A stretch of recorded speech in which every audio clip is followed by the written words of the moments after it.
দুইটা পাপ জীবনে করবেন না।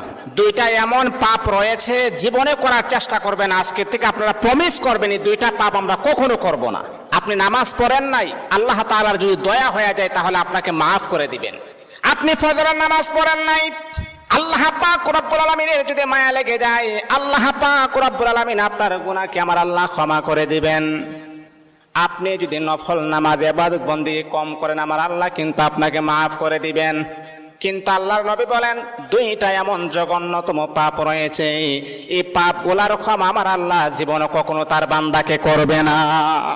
দুইটা পাপ এমন জঘন্যতম পাপ, এগুলা করা যাবে না। এক নাম্বার হচ্ছে অন্যের হক নষ্ট করা। অন্যের হক কখনো নষ্ট করবেন না। আজকে নিজের ভাই বোনের হক নষ্ট করে দেয়, অন্যের হক নষ্ট করা যাবে না।